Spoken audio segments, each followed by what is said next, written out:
watch this before summoning for the new tag Goku and Bardock. So I know a lot of people are hyped for the first ever game original tag LF unit Goku and Bardock. But before we start all of that, if you're someone that's looking forward to this unit, have been waiting for this for whatever reason, then by all means summon for this unit. Go ahead and go ham on the banner. You should obviously be summoning for units that you really do like, and you shouldn't let these type of videos persuade you into not summoning for characters that you like, right? Whether it be meta relevant or not, if you like the character, by all means go for it. But for those of you who are, on the fence and are not sure whether they want to summon on this banner, or they want to save their CC for part 3, or they want to go back on the part 1 banners, then maybe this video might help you out and form a decision for yourself. So let's hop into it. So just like all these type of videos, we're going to be going through each of the teams that this unit is going to buff. There aren't really many of them because the unit is literally Goku and Bardock.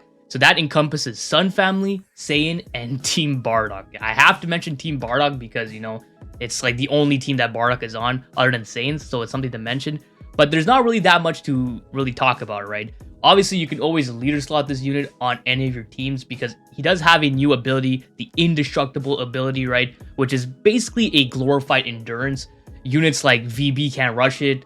Ultimates can't nullify it because you can't nullify it, right? Unlike endurance. So it's basically like a revival without the revival, if that makes any sense, right? And the unit itself, we're not going to be going through their kit, but the unit is looking pretty solid.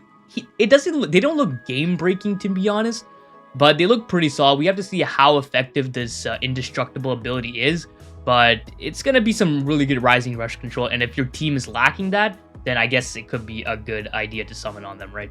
But obviously, we don't have the information on what kind of units are going to be on that banner. But once we do get that information, I'm going to be updating the pinned comments. If we actually take a look at the LFs that are present here, we can kind of make an educated guess on what could be on the banner. Like, I usually do this for all the units, and I'm usually kind of spot on.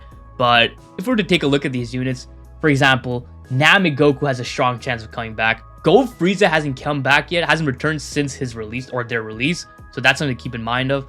Rev UI just recently came back a couple months ago, so I don't know if he'll come back, but that would be a good option as well. And then LF Bardock is most likely going to be on it. I don't think he was on any of the new Part 1 banners, so he's definitely going to come back because he is getting a Zenkai, so that's something to keep note of. And then after that, it just kind of like falls off, maybe like the Super Saiyan 4 Goku, UI Sign, stuff like that, right? So once we do get information on what the banner units are, I'm going to be updating the pinned comment, and I'll basically let you know if it's actually worth it or not. But if we're to strictly talk about the banner format real quick before we go into the teams, the banner is not looking too good. For whatever fucking reason, they are only dropping one new sparking unit, and that's the LF unit. No 1% sparking, nothing like that. At least last year for Trunks and Vegeta, we had Zamasu. Zamasu was like a top 5 unit almost. It was crazy. He was much more meta relevant than Trunks and Vegeta. But for this, we're not even getting a 1% sparking. Instead, we're getting 2 fucking useless EX units. Already, the EX units are bad. They have bad pull rates. So I have no idea what they're thinking. This is a fucking festival, Legends Festival. And this is the only thing they're dropping. It's not a double LF or whatever the case is. It's just one singular LF. Back in the 5th anniversary, the Part 1 banner, we had one LF, but we had 3 1% sparking units. Part 2, we had double LF, and each of them had a 1% sparking unit. So I don't know what their thought process is. Maybe they thought that the fact that this is a game original is going to carry it. That's not the case. I don't know why they thought that. It's disgusting. It's actually disgusting. But the banner right off the bat is not looking good whatsoever. So that's already a big negative for summoning on this banner. So let's take a look at the teams, right? So if I'm not mistaken, they are a green and blue. So green and blue. And they're strike based. I think they're strike based. So if you take a look at Sun Family right now, you have a lot of good options here. You have Go Frieza, you have Beast Gohan, you have the new Evil Ken, who is also green. You have Namek Goku that could potentially make a resurgence depending on how good this guy is. You have Rev UI. You have this Beast Gohan that made some resurgence. So you have a lot of good options here. Not to mention, actually no, the Bardock is not even Sun Family. So if you just take a look at this, you can very easily pair him with like Go Frieza and Namek Goku and make like a mono blue team and like all of them getting Zenkai buffed. And that mono blue team will have access to a purple unit and they will have access to a green unit. So it's like almost not even mono blue. But that's a pretty good matchup there. But I think the best option would be just like, you know, running like Go Frieza, Beast Gohan, and like some other third option. This could be your third option, right? But, you know, like, if you just take a look at this team, they're already pretty stacked. Green units, like, they have Rev UI and they have Evo Ken. You can make do with Evo Ken even on a strike build. It's not optimal, but, like, you can make do with it, right? It's just, like,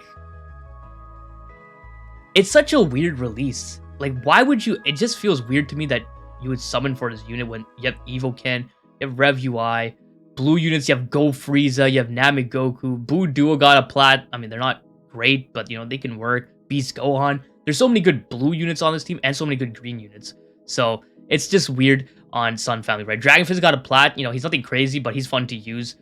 Tag 4s, you know, they exist, right? But I don't know, it just feels weird on this. So if you've made Sun Family, like, you could go for a copy just because they do have endurance or indestructibility or whatever the case may be.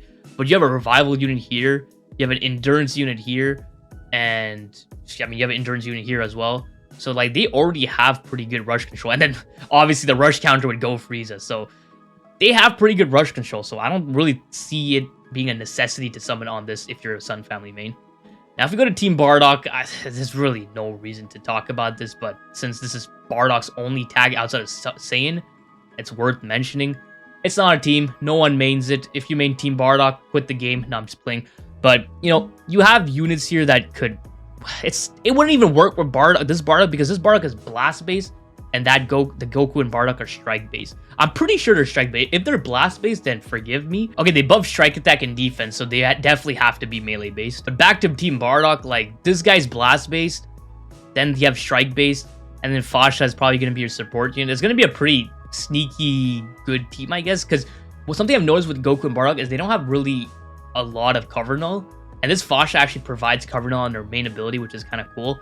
So that's a, you know, decent pairing, but, you know, it's really not worth mentioning Team Bardock here, so we're just going to skip over it.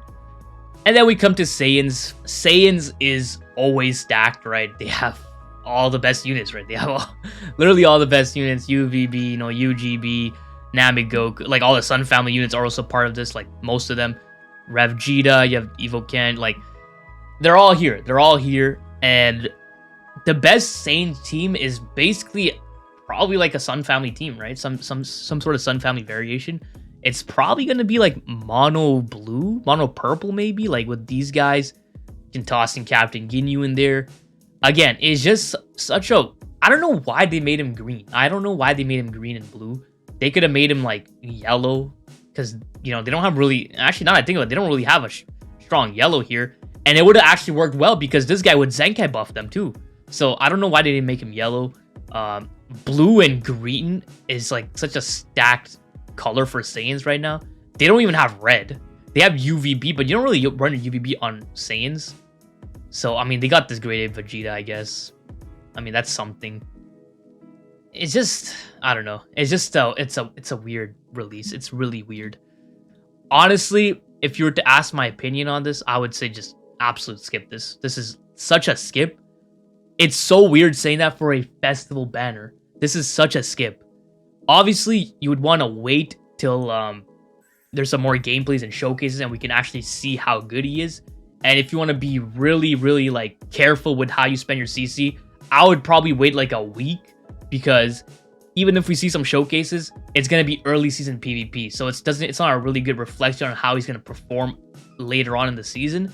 So, you know, you got to keep that in mind. Maybe waiting a week if you're able to save your CC like that. So I would advise you wait a week, see how he performs, and then summon. But if you're not going to do that, wait for showcases and then summon. But other than that, I would just say skip. Even if you main Saiyan, Sun Family, all that bullshit, I would still say to skip. It just doesn't seem like a banner that's worth summoning on, regardless of how you look at it. Regardless of what LFs are on the banner, it just does not seem like a banner that you should summon on. The only way I can see it gain value is if it has really good units like Go Frieza, you know, Namek Goku on it. That's really the only way, you know, Rev UI. Other than that, I just don't see any value for it. So if you do summon for them, good luck, but it ain't looking too good. I would just say save for part 3, because that unit, part 3 unit, is gonna be pretty damn cracked. So hope this video was helpful. If you enjoyed, please leave a like and don't forget to subscribe because that's so important, so don't forget. Alright, have a great day. See ya.